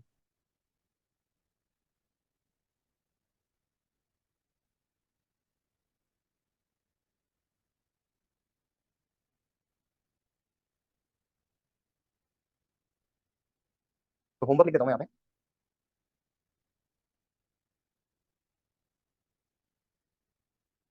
ठीक है। सर नंबर 7 आप कर सकते हो एक बार, क्वेश्चन नंबर 7। हाँ करेंगे, सब करेंगे, ठीक है। There will be a particular doubt session of 2 hours और it may be of 4 hours, मतलब there will be 2 classes devoted to that, but let others try, ठीक है। प्रोबेबली अगर कल परसों जब भी क्लास होगी तो हम शुरुआत ही इससे करेंगे कि इन शुरू के 24 क्वेश्चन में किसको क्या क्या डाउट है। Okay sir. Done sir. Done, very good very good. चलो ठीक है, now stop writing, stop solving. सब लोग बोर्ड पे देखो, जो जैसे जैसे पूछता जाऊं बताते जाओ। क्वेश्चन को पढ़ो और सिस्टम बताओ क्या गिवन है। System ideal monatomic gas. That is partially correct. आपको सिस्टम का कंटेंट भी गिवन है, कितना मोल। तो correct answer sorry is 1 mole. One mole of an ideal mono atomic. Sir आपने तो आइडियल गैस पढ़ाया था, ये मोनोटॉमिक वर्ड क्या आ गया मैं बताऊंगा, but for the time being monoatomic का मतलब है कि हर एक पार्टिकल एक एटम से मिलकर बना है, जैसे कि helium gas, neon gas, xenon gas, radon gas, ठीक है, हाइड्रोजन, मोनोटॉमिक हाइड्रोजन वाली गैस। हर एक पार्टिकल सिर्फ एक एटम से मिलकर बना है, such a gas is called as monoatomic. Diatomic examples क्या हो जाएंगे डायटोमिक गैस के? H2 gas, O2 gas, N2 gas, oxygen gas, nitrogen gas. Triatomic के CO2, N2O, NO2, ठीक है, HCl, HCl इज डायटोमिक, ठीक है। तो मोनोटॉमिक का मतलब फिलहाल तो हमारे लिए बस इतना ही है, 1 मोल ऑफ, मतलब कितने मॉलिक्यूल्स गिवन है, हमने कितने मॉलिक्यूल्स का एक क्लस्टर लिया है, 6.0 10 की पावर 23 मॉलिक्यूल्स को हम फिलहाल इस क्वेश्चन में पढ़ रहे हैं। जैसे ये सिस्टम पता लग गया हमको, मन में ये पता लग गया P = nRT हम यूज कर सकते हैं। तो that is knowledge number 1, P = nRT। ज्यादा करेक्टली बोलो तो P = RT, क्योंकि n 1 है। तो दिस इज नॉलेज 1, सिस्टम की इक्वेशन। नेक्स्ट, प्रोसेस के बारे में कुछ बता रखा है, बताओ। देखो, इट अंडरगोज अ प्रोसेस और उसकी इक्वेशन दे दिया, P = alpha square root T, where alpha is some constant. क्या इस प्रोसेस का आप नामकरण कर सकते हो? ये प्रोसेस एक्सपेंशन है, कंप्रेशन है क्या ये? बताओ। और क्या कुछ इनिशियल और फाइनल पॉइंट्स गिवन है कि इनिशियली वॉल्यूम इतना, प्रेशर इतना, टेंपरेचर इतना, फाइनली इतना, कुछ नॉलेज गिवन है? देखो जरा। टेम्परेचर हाँ, टेम्परेचर का इनिशियल और फाइनल ना देकर उनके difference given. If initial temperature is Ti and finally temperature Tf, then we are provided with delta T. Delta T is Tf minus Ti. कितना गिवन है? 60 केल्विन। क्या प्लस 50 लिखो या minus 50? Plus temperature is increased by this much. अच्छा चलो next question बाद में करेंगे। Can you guys conclude from this कि ये प्रोसेस पहले बताओ हीटिंग है या कूलिंग? ये प्रोसेस हीटिंग है या कूलिंग? हीटिंग मैं ये कीवर्ड यहां लिख देता हूं कि ये प्रोसेस हीटिंग, इसमें सिस्टम गर्म हो रहा है, साफ दिख रहा है टेम्परेचर बढ़। ये प्रोसेस एक्सपेंशन है या कंप्रेशन? कैसे कंक्लूड किया जाए? कोई तो मेथड होगा, सोचो दिमाग लगाओ। ये एक्सपेंशन है या कंप्रेशन? ये एक्सपेंशन है या कंप्रेशन? कैसे एक्सपेंशन है। बताओ कैसे कंक्लूड किया कि क्वेश्चन पे ही बोल दिया था work done by the gas. ना यार ना, ये जरूरी नहीं है, ये कुछ इंडिकेशन नहीं हुआ कि ये एक्सपेंशन है। Work done by the gas, answer कैसे निकलेगा? हीटिंग है तो मतलब टेम्परेचर से प्रेशर नहीं, ये भी कंफ्यूजन नहीं हुआ कि हीटिंग है तो एक्सपैंड करेगा ना। सर प्रेशर का वॉल्यूम प्रोपोर्शनल में करते वॉल्यूम हाँ, सर 1 और प्रोपोर्शनल 2, इक्वेशन 1 और 2 में से अगर हम प्रेशर को एलिमिनेट कर लें और वॉल्यूम का डिपेंडेंस, ऐसी कुछ इक्वेशन निकाल लें जो वॉल्यूम और टेम्परेचर को कनेक्ट करे और हमें दिख रहा है कि टेम्परेचर बढ़ रहा है, और उस इक्वेशन से हम वॉल्यूम पे कंक्लूड कर सकते हैं। कर पा रहे हो? बताओ जरा, गाइड करो मेरे को, ऐसा कुछ कर पा रहे हो? देखो, सब्स्टिट्यूट इक्वेशन 2 in 1, क्या मिलेगा? Alpha square root T into में भी इक्वल टू nRT। तो volume equal to nR by में अल्फा, ये सब तो कांस्टेंट है, इनटू में। इसका मतलब अगर टेम्परेचर बढ़ेगा तो वॉल्यूम भी बढ़ेगा, and hence I can conclude that this process is expansion निकालना क्या है? Work done by the gas by the gas, by the system. Therefore answer should be expansion है तो answer should B positive and thereby अगर इन चारों option में से कोई नेगेटिव गिवन है तो कैंसिल ये बात समझो, ये स्ट्रेटजी काम करेगी अगर हमको टाइम बचाना है, तो इसलिए मेरा दिमाग हर डायरेक्शन में चलना चाहिए। Okay fine, fair enough. अपने को निकालना है work done by the gas. Start करते हैं। एग्जामिनर ने चारों ऑप्शन पॉजिटिव दे रखे हैं। मेथड नंबर 1, कोई स्टूडेंट गाइड करेगा। सर मैंने ऐसे करना स्टार्ट किया, मैंने ऐसे शुरू ट्रांसलेट कर देंगे वॉल्यूम। क्या करेंगे? तो डिफरेंशियल फॉर्म में लिख के कर सकते हैं जो हमने अभी वी की इक्वेशन निकाली। हाँ, मतलब इंटीग्रल पीडीवी से क्यों नहीं करना चाहते? मतलब यहाँ पे क्या ऐसा हिंडर किया आपको या डिफरेंशियल फॉर्म के बारे में सोचने लगे? सर वो लिमिट नहीं दी हुई है प्रेशर। हाँ, वॉल्यूम की नॉलेज नहीं गिवन सर कि वॉल्यूम कैसे बढ़ घट रहा है। आप पर टेम्परेचर की नॉलेज गिवन है, इसलिए मैं प्रेशर से भी छुटकारा पाके टेम्परेचर लाना चाहता हूं और डीवी की जगह भी डीटी जैसा कुछ लाना चाहता हूं। प्रेशर की जगह टेम्परेचर तो सीधा सीधा आ जाएगा, है ना? प्रेशर की जगह टेम्परेचर तो आ रहा है, अब डीवी की जगह डीटी कैसे लाए, ये प्रॉब्लम, डीवी की जगह डीटी कैसे लाए? तो दिया कर देगा सर गिवन तो जो अभी अभी निकालना बस मेरे को तो ये दिख रहा है, मेरे को तो ये दिख रहा है, बहुत मेथड हो सकता है, बट मुझे तो ये दिख रहा है इक्वेशन 1 और 2 से मैं ऐसा कुछ निकाल लाया, v equal to N R by में alpha square root of temperature, मैं इसको डिफरेंशिएट कर देता हूं, तो dv बराबर एन आर बाय में अल्फा, क्या होगा इसका डिफरेंशियल, 1/2 रूट 3 माइनस 1 यही होगा ना? यस सर ठीक है, सो यहाँ पे भी मिस्टेक की होगी, पक्का मैं कह रहा हूँ, किसी ने किसी स्टूडेंट ने की होगी, so work will be equal to integral p की जगह ये लिख दिया, dv की जगह मैंने लिख दिया एन आर बाय में 2 alpha square root t dt, initial temperature से फाइनल टेम्परेचर, मुझे मन ही मन में पता है मैंने कि मैं ना टी आई जानता ना टी एफ जानता, बट देखते हैं कैसे क्वेश्चन होता है आगे। सो एन आर बाई 2 बाहर, एन की वैल्यू 1 गिवन है, बाद में पुट कर दूंगा, लकीली सिर्फ dt बच गया अंदर, क्यों बोला मैंने ऐसा लकीली, क्योंकि ना मुझे टी आई पता ना टी एफ पता, अगर ऐसा कुछ बच जाता टी dt तो उसका इंटीग्रल होता t square by 2 T F square minus T I square, मुझे तो सिर्फ टी एफ माइनस टी आई पता है, तो नहीं कर पाता, राइट? एग्जामिनर भी इस चीज का ध्यान तो रखता ही है, T F minus T I is 50 kelvin 50 n is 1, answer आ गया 25 टाइम्स 25 टाइम्स r, आपसे आंसर पूछा था इन यूनिट्स ऑफ r, तो therefore correct answer is option कौन सा हो गया? A so this is thinking 1, जरूरी नहीं है यार सबने ऐसे किया, कोई और स्टूडेंट बताएगा, सर मैंने जैसे किया, बताओ, जरूरी नहीं है कि आपकी थिंकिंग से आंसर आ गया हो, फिलहाल मैं बस ये जानना चाह रहा हूं कि स्टूडेंट ने पेन चलाना कैसे शुरू किया, इसे मैंने कैसे शुरू किया, मेथड 2 बताओ, मेरे को तो और बैचेस में तो बच्चे 3 4 5 मेथड बताते हैं, बताओ आप लोग, रूट टी को वी के फंक्शन में ला दिया, रूट टी को, हाँ सही है, ये बात भी सही है, चलो करके देखते हैं कि सर वर्क था इंटीग्रल पी डीवी, पी की जगह लिखा alpha square root T DV, root T की जगह हमने लिख दिया, बताओ ना, अल्फा बाय में N R times V T, alpha ये सब बाहर चला गया, तो अल्फा स्क्वायर बाय में एन आर, वी फाइनल का स्क्वायर माइनस वी इनिशियल का स्क्वायर बाय में 2, अब आगे तो गाइड करो, फिर आगे कैसे करूं, तो अभी आगे वी को रूट टी को टेम्परेचर के टर्म में रख देंगे, सही है, चलो ठीक है, ठीक है, ऐसा ही कुछ आ गया, बट ठीक है, तो स्क्वायर अगर किया हमने तो N square R square by में alpha square times T F minus T I हम जानते हैं कि वो 50 है ना, ये सब कट गया, एन एक एन बचा जिसकी वैल्यू 1 ही है, फिर से वही आ गया आर बाय में 2 इनटू में 50 मतलब 25, चलो ठीक है मान लिया, एक्सेप्टेड, मेथड 2, मेथड 3 थिंकिंग 3, इसे मैं तो ऐसे नहीं कर रहा, मैं तो ऐसे करूं, बताओ area, area below the curve, try करें, method 3 area below the curve से, हमेशा यही तो सिखाया गया आपने को कि वर्क निकालना है तो एरिया बिलो द कर्व की हेल्प लेना स्टार्ट करो, कर पाएंगे क्या हम, चलो देखते हैं, बताओ area below the curve on which indicator diagram, कौन से इंडिकेटर डायग्राम पे, वी इंडिकेटर चाहिए, टीवी पे ना, टीवी पे बनाना पड़ेगा ना, प्रोसेस को पी वर्सेस वी पे बनाना पड़ेगा अपने को, हाउएवर जो प्रोसेस अपने को गिवन है that is a relationship between pressure and, मतलब अगर मैं इसी प्रोसेस को ड्रॉ करना चाहूं on PT indicator diagram, PT तो कोई मेरे को हेल्प करेगा, कैसा दिखेगा ये process on PT indicator diagram, कैसा दिखेगा ये, समथिंग लाइक दिस, गलत, ये होगा x equal to y square square, या नहीं, it will be this parabola, ठीक है, तो it will be something like this, temperature initially आपका टी आई है और फाइनली टी एफ है, बट ये कुछ ज्यादा हेल्प नहीं कर पाएगा हमारी, क्योंकि ये पीटी इंडिकेटर डायग्राम है ना कि पीवी, अपने को तो पीवी पे प्लॉट करना पड़ेगा, इसका मतलब अपने को कोई ऐसी इक्वेशन निकालनी पड़ेगी प्रोसेस की जो किस किस वेरिएबल को कनेक्ट करे, पी और वी पी और वी को, तो इसका मतलब इक्वेशन 2 से आप किसको एलिमिनेट करोगे,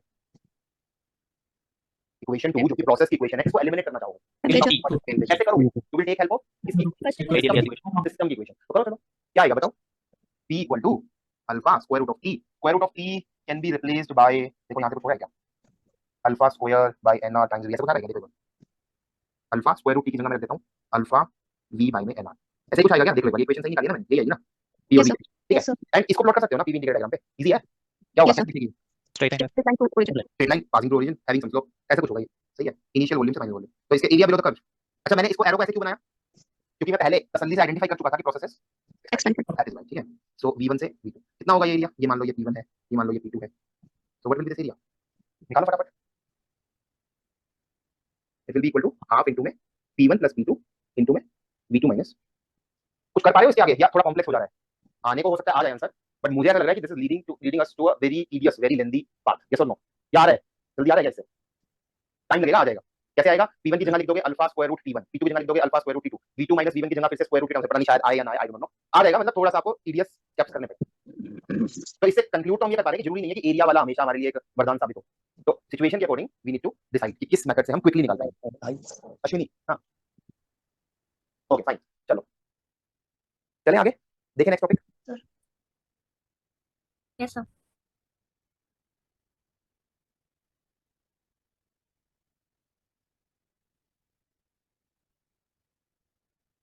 फाइन,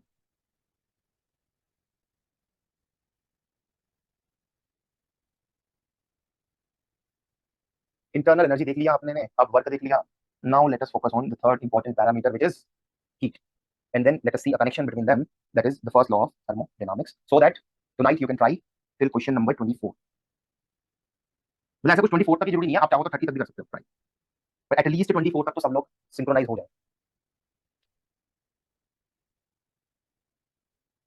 अब हीट कैसे डिफाइन करते हैं, कैसे पता चलता है हीट होता क्या है?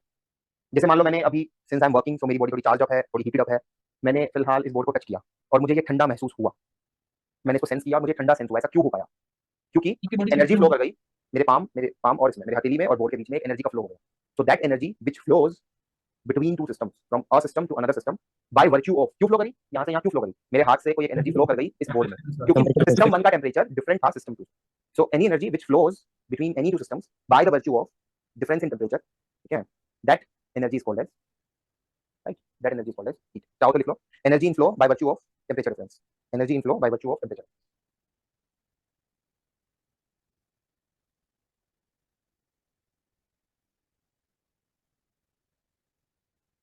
It is called as heat energy. Then next, क्या ये एक स्टेट पैरामीटर है या एक पाथ पैरामीटर है? तो this is a path dependent function. So this is a path function. So if it is a path function, it is denoted by symbol q. Okay. So if it is a path function, then its total derivative is exact या inexact? अभी बताया था inexact differential. So if it is an inexact differential, so what will be the correct notation? dq is incorrect notation and Kronecker delta q is the correct notation. So what do we understand by the fact it is a path function? वो ये diagram बना लो कि let's say on PV indicator diagram, system starts its journey from one point and goes till point 2 through process A. System starts its journey from 1 to 2 through some another path, through some third path. Then by saying it's a path function, we mean that delta q 1 to 2A it's not equal to delta q 1 से 2 to B it's not equal to delta q 1 से 2 to C. कौन बड़ा कौन छोटा होगा that you will be able to judge once you know first law of thermodynamics. ठीक है, थोड़ा सा हिंट यही दे देता हूं। जैसे अगर मान लो डेल्टा u की बात करें, change in internal energy in going from 1 to 2 through path A, delta u 1 to 2 through path B, delta u 1 से 2 थ्रू पाथ C, क्या होगा इनके बीच में रिलेशन? इक्वल क्यों होंगे इक्वल? कोई पार्ट डिपेंडेंट नहीं है एक parameter, it's a path independent parameter, so therefore change in internal energy between the same initial points but the path is different, it will remain the same. ध्यान से देख सकते हो, पाथ A B C में initial और final same है, path अलग है, so therefore delta u will be the same. अगर वर्क की बात करें तो work in going from 1 to 2, work in going from 1 to 2, work in going from 1 to 2, Liquid. it won't be equal. ए वाला greatest होगा इसमें बड़ा इसमें छोटा, इसके नीचे एरिया ज्यादा उसमें बड़ा, ठीक है। अब आगे जाके देखोगे कि first law of thermodynamics states that delta q is बराबर it's equal to sum of delta u and w। तो यहां से आप कंक्लूड कर पाओगे कि इनइक्वालिटी तो है, बल्कि बड़ा छोटा कौन है इनमें? ए में सबसे ज्यादा हीट एब्जॉर्ब की जा रही है। ये सब बाद में देखेंगे, फिलहाल बस इतना याद रखो, delta Q is a path dependent change. If you change the path even if the initial and final points are the same, delta Q will change. Sign, ठीक है, साइन कन्वेंशन याद रखोगे कि if heat is supplied to the system, अगर system heat absorb करे, लिख देता हूं, if heat is supplied to the system by the surrounding, then delta q is taken to be positive. However, if heat is rejected by the system to the surrounding, then the sign convention जो हम लेके चलते हैं, that is negative. Delta q is negative. If system loses heat, if system expels heat, if system rejects heat to the surrounding, then delta q is negative. चलो कर लो note फटाफट। Then first law of thermodynamics, और बस एक question करके देखेंगे, बाकी तो तुम करोगे 24 तक। अभी कोई और क्लास भी आपकी आज? बस आज मेरी क्लास थी बस। Yes, modern cancel हो गया, modern physics था लेकिन cancel हो गया। शाम को नहीं 3 PM से था लेकिन cancel हो गया वो। ओके ओके सर आपसे पहले एएमटी की भी क्लास थी ओ गुड। मतलब पूछने का रीजन था कि कितना सेल्फ स्टडी करते हो आप लोग एक दिन में, कितना करते हो सेल्फ स्टडी? वो Good. ठीक है, मतलब जैसे अगर मैं अपना टाइम याद करूँ, when I was a student, ठीक है, मतलब my all India rank in jam physics was 14 13 sorry. तो मतलब ऐसा नहीं है कि वो मतलब बहुत इजीली आ गई, रैंक लाने के लिए बहुत मेहनत करनी पड़ती है, बहुत मेहनत। मतलब मुझे आज भी याद है कि रात को मेरा जो शेड्यूल था, आप अपना शेड्यूल अपने हिसाब से बना सकते हो, ऐसा नहीं है कि मेरे शेड्यूल को देख के अपना बनाओ, but what was my schedule is as follows: 9 बजे 8 बजे शाम को या 10 बजे सो जाना, 2 घंटे की पावर नैप ले लो, अलार्म लगाओ 12 बजे का या 1 बजे का, उठो, उस टाइम घर पे सब सो रहे हैं, बहुत अच्छा माहौल होता है, सब सो रहे होंगे, बहुत शांति होती है, पढ़ने बैठो, ठीक है, जो भी चीज़ तुमको जगाए रखे, ठीक है, अपने अपने तरीके होते हैं। You can have a glass of milk, चाय बना लो, कॉफी बना लो, हार्ड कॉफी बना लो, थोड़ी जो भी आपको अवेक रखे, गो फॉर दैट, ठीक है, go for that energy drink, question try करो, ठीक है। फिर जिस टाइम नींद आई, मान लो 4 बजे, रजिस्ट मत करो अपने आपको, ये मत करो कि 6 तक ही पढ़ना है, नहीं, जिस भी टाइम नींद आई, go for a short power nap, like आधा घंटा, 15 मिनट, 1 घंटा, शॉर्ट पावर नैप, बिल्कुल छोटी, 15 मिनट भी सो जाता था मैं। जिस टाइम भी नींद आई, नोटबुक खुली हुई है, लाइट खुली हुई है, वहीं पे बेड पे सो गया 15 मिनट, फिर फटाफट उठा, दोबारा पढ़ने लग गया। जब सबके उठने का टाइम आए, अर्ली मॉर्निंग 6 बजे 7 बजे, घर पे सब उठने लगे, उस टाइम सो जाओ, बोल के सो जाओ मम्मा को कि मेरे को 9 बजे उठा देना, ब्रेकफास्ट करा दे, वर्क लाइक दिस। बाकी ठीक है, तुम अपने हिसाब से पढ़ ही रहोगे, बट सेल्फ स्टडी होनी जरूरी है, अदरवाइज एग्जाम नहीं होगा, तो कॉम्पिटिशन है ना यार, ठीक है, तो self study is very important. Erase कर दो ये सब, Yes sir. ठीक है। तो next topic is first law of thermodynamics, बहुत इजी है फर्स्ट लॉ ऑफ थर्मोडायनामिक्स। सीधी सी बात है, अगर मान लीजिए आप किसी सिस्टम को हीट करते हो, ठीक है, जैसे मैं अभी एक डायग्राम के थ्रू समझाता हूँ, लेट्स से किचन में आपके एक बर्तन है, खुला हुआ बर्तन है, एंड लेट्स से कि नीचे से आप इसे गैस स्टोव पे रख देते हो, कैसा कंटेनर है ये, ठीक है, मैं 3 वर्ड बोलता हूँ, आइसोलेटेड, क्लोज्ड या ओपन में लिख देता हूँ, आइसोलेटेड, क्लोज्ड या ओपन? कैसा कंटेनर है ये? ओपन हाँ, सीधा दिख रहा है सर ओपन। चलो ठीक है, मान लो इसके ऊपर प्लेट रख देता हूँ, एक लिड मैं इसके ऊपर लगा दूँ, ऐसे कुछ, तब ये कैसा हो जाता? क्लोज क्लोज जो, हाँ सर क्लोज हो गया ये। मतलब क्लोज हम इसलिए बोल रहे हैं क्योंकि ये सिस्टम सराउंडिंग के साथ मैटर का लेन देन नहीं कर सकता। इसकी वॉल्स परमिएबल नहीं है, इम्परमिएबल है, होल्स नहीं है कहीं भी। That is why this system is close. इसको आइसोलेटेड बट इसको फिर आप आइसोलेटेड क्यों नहीं बोलते? ये ट्रांसफर हो गया। क्योंकि ये मैटर का लेन देन नहीं कर सकता, बट एक और तरीका है जिससे ये सराउंडिंग से इंटरेक्ट कर सकता है, एंड दैट इज हीट का लेन देन। और क्योंकि कोई ना कोई इंटरेक्शन अभी भी चालू है between system and surrounding, that is why this is not totally isolated from the surrounding, and hence I am not comfortable in calling it to be isolated system. तीन प्रकार के सिस्टम होते हैं, isolated, close and open. This system is originally जो मैंने बनाया था, that system was an open system. ठीक है, इसके अंदर लेट्स से कि मैंने वाटर फिल कर दी। ठीक है, आंसर करना, करेक्टली आंसर करना। डेल्टा क्यू, अच्छा इसमें बताओ, आइडेंटिफाई, इस सिचुएशन में आइडेंटिफाई द सिस्टम। कौन यहाँ पे सिस्टम का रोल निभा रहा है? कौन यहाँ पे सिस्टम का रोल निभा रहा है? वाटर इन कंटेनर वाटर निभा रहा है। इनिशियली वाटर का टेंपरेचर कितना था जब ये प्रोसेस चालू हुआ? मान लेते हैं रूम। तो this is the correct knowledge, water at 25 degree Celsius, this is my system. Identify the process correctly. इस प्रोसेस का नामकरण करो, क्या हो रहा है यहाँ पे? हीटिंग हो रही है, कूलिंग हो रही है, क्या हो रहा है? एक्सपेंशन बोल सकते हैं, कंप्रेशन बोल सकते हैं, हीटिंग बोल सकते हैं, कूलिंग बोल सकते हैं, क्या बोल सकते हैं? सर क्योंकि हीट दे रहे हैं, सिस्टम हीट गेन कर रहा है, तो इस प्रोसेस का नामकरण करना है तो हीटिंग बोल सकते हैं। एंड साथ में पता है हमें कि पानी के मॉलिक्यूल्स में काइनेटिक एनर्जी आ जाएगी, ऊपर से नीचे ऐसे रोटेट करने लग जाएंगे, सिस्टम एक्सपैंड करने लगेगा, वाटर एक्सपैंड करने लगेगा, इसका मतलब हम इसको एक्सपेंशन भी बोल सकते हैं।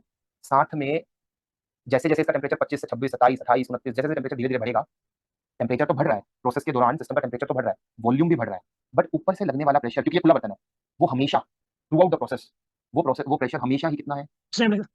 इसका मतलब इस प्रोसेस को हम लोग सेफली नामकरण कर सकते हैं आइसोबारिक हीटिंग एंड, मतलब ये सब हम देखेंगे बाद में, इतना बड़ी होने की जरूरत नहीं, आपको सब प्रोसेस में कराऊंगा मैं, ऐसा कुछ हम कंक्लूड कर पाए। ओके, अब मैं कुछ आपसे सिंबल्स पूछना चाहूंगा, पॉजिटिव या नेगेटिव, ठीक है? आपको बताना होगा डेल्टा क्यू क्या लगता है, पॉजिटिव या negative?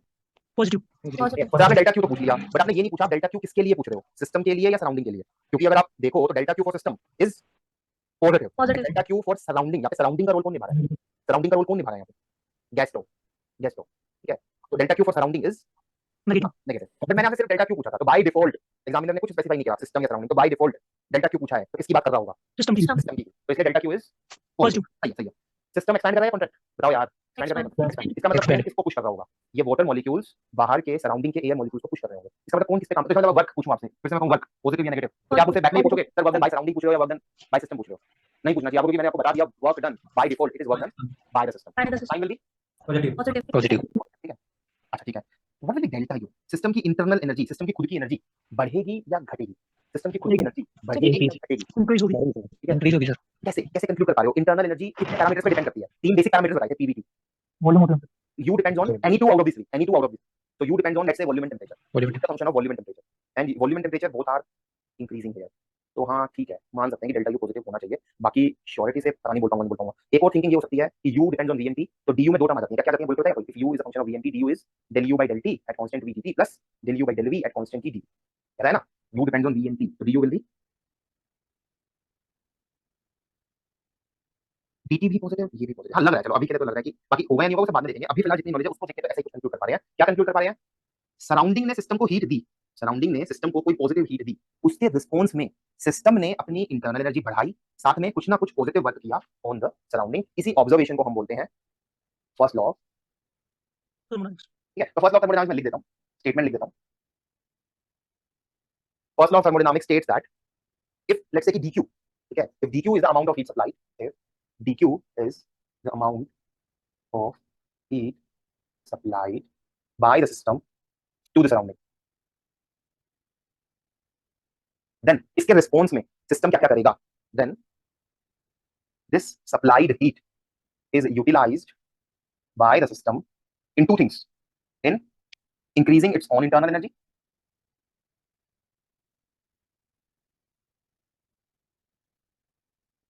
and in doing some positive work on the surrounding. देखो इसको मैथमेटिकली कैसे लिखेंगे बाद में नोट कर लेना, पहले समझने में ध्यान। ठीक है, इसको मैथमेटिकली कैसे लिखेंगे?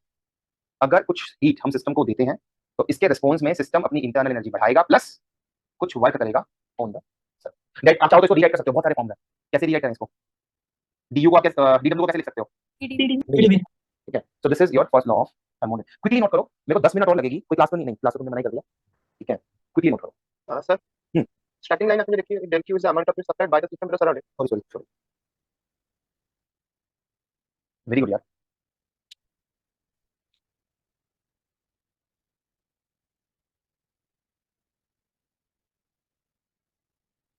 कर लो यार, फटाफट कर लो, ठीक है, कुछ बहुत इंपॉर्टेंट बात करनी है, 10 मिनट, Done, sir. ठीक है, करो करो बाकी लोग भी फटाफट, Done, sir. Done done done कर दो erase. Yes, sir. Yes, sir. ठीक है ठीक है। भी देखो तुम लोग वो तो देखते ही होगे ना, ओटीटी, मतलब ये नेटफ्लिक्स वगैरह तो देखते ही होगे, तो कोई सीरीज वगैरह देखते ही होगे, है ना? हाँ, sir. कभी तो देखी होगी, कभी तो देखी होगी, कुछ तो देखा होगा yes online. Sir. Yes, sir. देखो एक साइकोलॉजी होती है कि जनता को कैसे बांध के रखें, मतलब ऐसा क्या करें कि आगे वाले एपिसोड वो देखने में इंटरेस्टेड हो जाएं। ठीक है, तो यूजुअल प्रैक्टिस रहती है एक प्रीकैप और रिकैप, सुना होगा ना, प्रीकैप देखा भी होगा कि नेक्स्ट एपिसोड स्टार्ट होने से पहले वो पुराना एक बार क्विकली रिवाइज करा देते हैं, एक एपिसोड खत्म होने पे आगे की थोड़ी झलक दे देते हैं ताकि एक इंटरेस्ट बना रहे, ठीक है। तो something extra but very important is coming up next, मतलब जो मैं बताने जा रहा हूँ वो आगे पढ़ना है अपने को, बट इट्स रिक्वायर्ड, मतलब आपको एक इंटरेस्ट बनेगा अभी। देखो जरा ध्यान से देखो, stop writing and see on the board, बस देख लो, लिखने की जरूरत नहीं। देखो फर्स्ट लॉ ऑफ थर्मोडायनामिक्स को लिखने के बहुत सारे तरीके हैं, बहुत सारे। फर्स्ट लॉ ऑफ थर्मोडायनामिक्स को लिखने के बहुत सारे तरीके हैं, मैं सब पेन डाउन करता हूँ यहाँ पे, देखते चलना। क्या था फर्स्ट लॉ ऑफ थर्मोडायनामिक्स, बताओ। Delta Q equal to U plus U plus delta. D plus delta. जरा बताओ, मैंने यहाँ पे क्रोनेट डेल्टा क्यू यूज करा और यहाँ पे डी क्यू यूज करा, Sir, क्योंकि वो दोनों फंक्शंस पार्ट है ना? ये पाथ वेरिएबल है, पाथ वेरिएबल है, तो इसका मतलब ये एक कैसा डिफरेंशियल है, inexact. inexact differential. However, same is valid for this also. However, du is a state function. It's a state parameter. मैं intentionally थोड़ा font size छोटा लिखा हूँ, and its total derivative is an exact differential. Exact differential और inexact differential क्या होते हैं? अगर किसी ने डेमो लेक्चर अटेंड किया हो तो exact differential से मेरा मतलब है कि सेकंड ऑर्डर पार्शियल डेरिवेटिव में ऑर्डर ऑफ डेरिवेटिव मैटर नहीं करेगा। मैं बता दूंगा बाद में, ठीक है, मैं बाद में बता दूंगा। ओके, तो ये है पहला तरीका of writing first of thermodynamics. दूसरा तरीका देखो, बस देखते चलो। Delta Q equal to D U plus P D V, सही है, कोई ज्यादा बड़ी बात नहीं है। तीसरा तरीका देखो, u is a function of which parameter? u depends on volume and temperature. So du will have two partial derivatives in it. Curly u by curly t at constant v dt plus curly u by curly v at constant t dv plus pd. By definition, this partial derivative can be replaced by which heat capacity? Specific heat n capacity times at molar constant heat capacity at constant volume. dv dv वाली term को club करके लिखा जा सकता है ऐसा। कल ही बताया था एक फेमस इक्वेशन रखने के लिए, and that was energy. and according to energy equation t plus curly u by curly v at constant t is equal to, बिना देखे बताना। P dot delta U. तो मैं फर्स्ट लॉ को देखो कितने डिफरेंट तरीकों से लिख पा रहा हूँ, आगे देखो, देखते चलो, आगे जाके पता लगेगा। फॉर रिवर्सिबल प्रोसेस dq बराबर, ठीक है ना? So this is a short recap of whatever is coming up next. Okay, s को भी मैं लिख सकता हूं as a function of temperature and volume. कल बताया था कि कोई भी थर्मोडायनामिक पैरामीटर को एक्सप्रेस किया जा सकता है as a function of any two out of three. किन तीन की बात कर रहा हूं, तीन बेसिक पैरामीटर्स की बात कर रहा हूं। So if s depends on t and v, जल्दी से बताओ ds कैसे लिखोगे? देखो सही कर रहा हूं, यानी t तो बाहर पड़ा रहेगा, t times curly s by curly t at constant v dt plus curly s by curly v At constant B. equal to these two terms. देखो क्या क्या कंक्लूड करा हमने। अगर मैं कंपेयर करूं लेफ्ट हैंड साइड को, तो dt के साथ जो भी मल्टीप्लाई में है वो बराबर हो जाएगा, सही है। और dv के साथ जो भी मल्टीप्लाई में वो बराबर हो जाएगा, t से t कट जाएगा, आपको मिलेगा del s by del v at constant t equal to curly p by curly t at constant v। आगे जाके देखोगे, this is a famous relation called as Maxwell's relation. Maxwell relation. However, यहाँ पे ध्यान से देखोगे तो टीडीएस अभी बताया था, टीडीएस के बराबर dq, PQ. तो dq by में dt at constant volume equal to ncv। अगर इस n को इस साइड ले आओ तो ऐसे को डिफाइन करा था हमने, amount of heat required to raise the temperature by 1 degree Celsius at constant volume per unit mole, ऐसे को डिफाइन करा था हमने cv को। Yes, sir. Yes, sir. देखते चलो, बस और देखते चलो। डेल्टा क्यू इक्वल टू, अच्छा ये था पांचवा तरीका इसको लिखने का, ये था लेट्स से छठा तरीका, ये है सातवां तरीका। Delta Q equal to D U plus P D V minus mu D N. अभी तक आप देखो तो कहीं भी मैंने डी एन का जिक्र नहीं किया।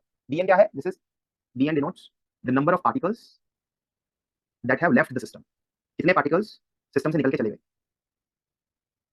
Right. And mu denotes the chemical potential energy. Potential. Negative sign के साथ क्यों है ये? क्योंकि अगर सिस्टम से पार्टिकल निकल जाएंगे तो एनर्जी घटेगी, राइट। दोबारा देखो, ध्यान से देखो, अगर मान लीजिए प्रेशर का इंबैलेंस है, लेट्स से मैं एक एग्जांपल लेता हूं, एक बलून ले लेता हूं ऐसा कुछ, अंदर मैंने कोई गैस फिल कर रखी है, एंड लेट्स से, और बाहर भी कोई एयर मॉलिक्यूल्स है फॉर श्योर, लेट्स से कि this is my hydrogen gas या हीलियम गैस, और बाहर तो एयर मॉलिक्यूल्स हैं, जिसमें ज्यादातर कंटेंट किनका होता है? ज्यादातर कंटेंट ऐसा कुछ है। बताओ यहाँ पे जो जो पूछूं वो बताना, ठीक है। System, identify the system here. Helium gas. हाँ सही है, helium gas, helium gas is the correct answer. Surrounding का रोल कौन निभा रहा है? नाइट्रोजन और O2 के मॉलिक्यूल्स, ठीक है। अच्छा, आइडेंटिफाई करेक्टली द वॉल्स, दीवारों का कैसा नेचर है यहाँ पे, मतलब क्या दीवारें परमिएबल है या इम्परमिएबल, कैसी वॉल्स कैसी हैं? ये तो कोई दिख नहीं रहा, होल नहीं है, तो इसका मतलब इम्परमिएबल। इसका मतलब सिस्टम कैसा है? क्लोज या ओपन? Close. क्लोज, सही है सही है। और क्या है, दीवारें कैसी हैं? रिजिड या नॉन रिजिड? Non. मूव कर सकती है ना, मूव कर सकती हैं, ठीक है। मूवेबल वॉल है, मूवेबल, ये सब कीवर्ड क्यों लिख रहा हूं मैं यहाँ पे, ताकि क्वेश्चन को तुम समझ पाओ। ये सब कीवर्ड्स क्वेश्चन में लिखे हुए होंगे, movable walls, non rigid walls. अच्छा ठीक है, मान लेते हैं अंदर आपने इतनी गैस फिल कर दी कि अंदर से लगने वाला प्रेशर 2 एटमॉस्फेरिक प्रेशर है। 2 एटमॉस्फेरिक मतलब कितना न्यूटन पर मीटर स्क्वायर, ये बताएगा? 2 एटमॉस्फेरिक मतलब कितना Newton per metre, Into 10 to the minus 5. सही है। ये इतना प्रेशर अंदर से लग रहा है। हाउएवर बाहर से कितना प्रेशर लग रहा है, ये तो आपको पता ही है कितना लग रहा है, 18. अगर दिल्ली एनसीआर की बात कर रहे हैं, प्लेनर रीजन, सी लेवल। तो इसका मतलब देयर इज अ इम्बैलेंस अंदर लगने वाला प्रेशर और बाहर लगने वाला प्रेशर अलग अलग है. There is a imbalance between the two pressures. तो व्हाट डू यू एक्सपेक्ट, क्या होगा? एक्सपेंशन. ठीक है, इस प्रेशर के इम्बैलेंस को बैलेंस करने के लिए सिस्टम अपना कौन सा थर्मोडायनामिक पैरामीटर बदलेगा? Volume. Volume correctly said. Sir there is a imbalance in the pressure. Pressure के इम्बैलेंस को बैलेंस करने के लिए there will be a effect, there will be a displacement in volume. Right, and that is why यहाँ पे force का role कौन निभा रहा है? मतलब जब हम वर्क डिफाइन करते थे तो फोर्स के इम्बैलेंस को बैलेंस करने के लिए डिस्प्लेसमेंट दिखता था अपने को, और इसलिए हम F into में dx को बोलते थे वर्क. ऐसे यहाँ पे फोर्स का रोल कौन निभा रहा है? प्रेशर. और प्रेशर के इम्बैलेंस को बैलेंस करने के लिए किसमें चेंज दिखाई पड़ रहा है? वॉल्यूम. इसीलिए हम वर्क कैसे डिफाइन करते हैं? P into में d. किसी स्टूडेंट ने पूछा ना सर dp dv क्यों नहीं डिफाइन करते, dv dp क्यों नहीं डिफाइन करते? आंसर इज दिस कि प्रेशर के इम्बैलेंस को बैलेंस करने के लिए there is a change in volume, that is why we define work as P into में d. अच्छा, कब तक एक्सपेंड करेगा? तब तक अंदर का प्रेशर 1 होगा.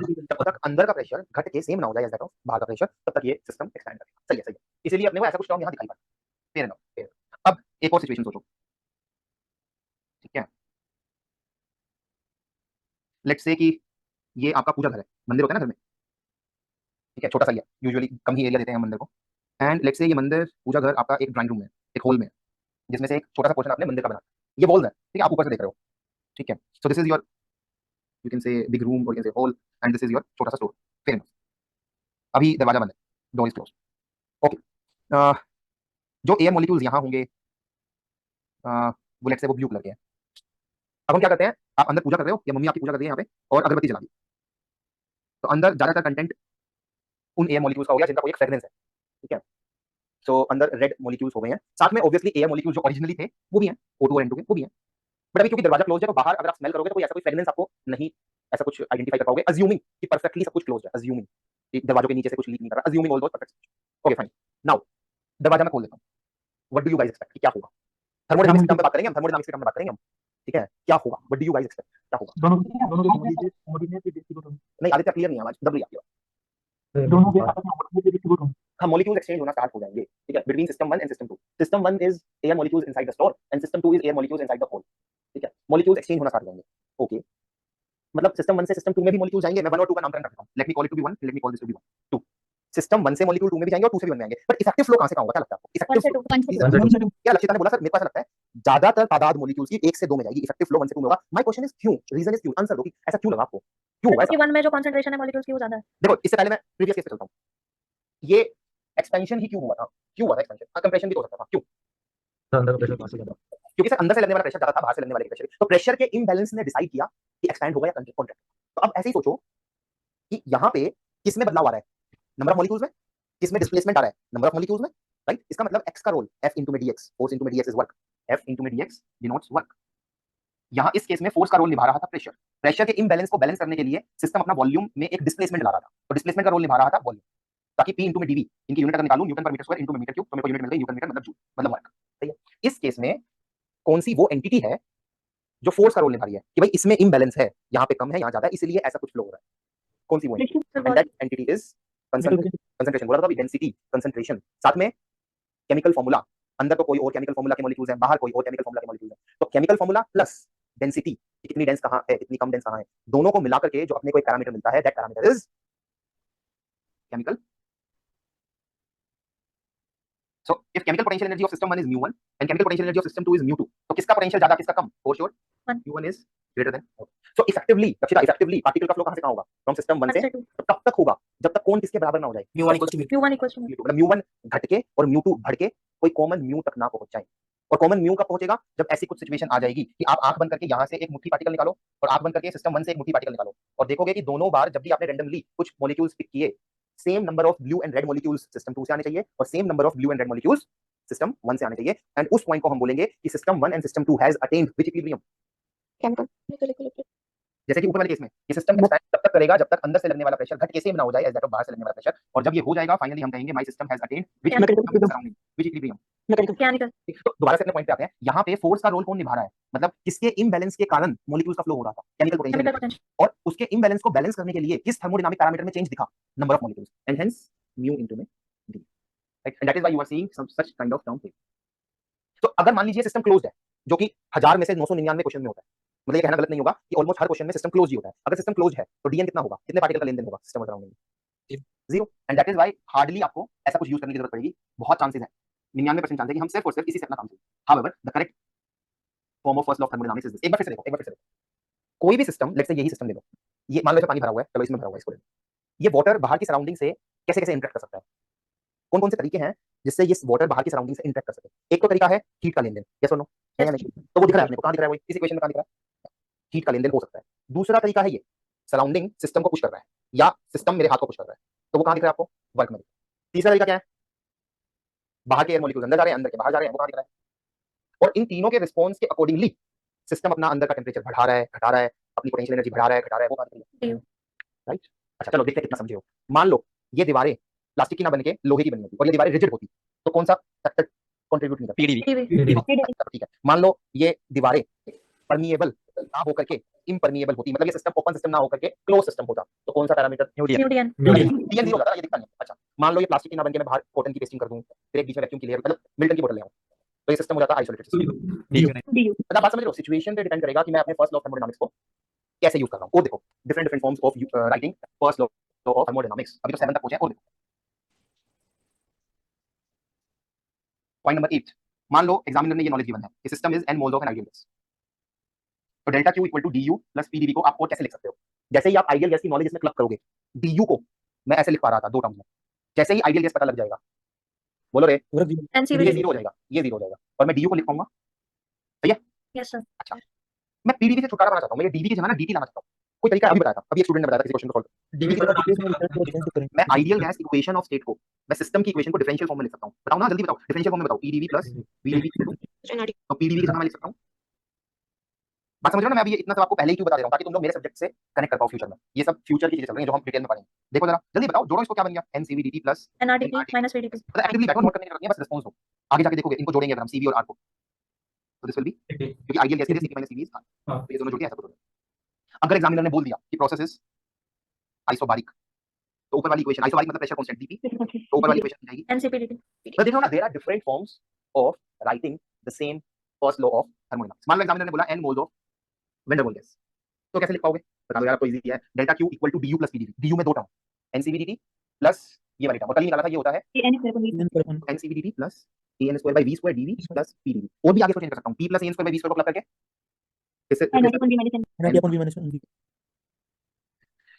चलो ये बता दो बस लास्ट में, कुछ थोड़ा बहुत पल्ले बढ़ रहा है लास्ट में। यस सर सर चलो क्वेश्चन कर लेना, ट्राई दीस 25 क्वेश्चंस, 24 क्वेश्चंस, मिलते हैं नेक्स्ट क्लास में, थैंक यू।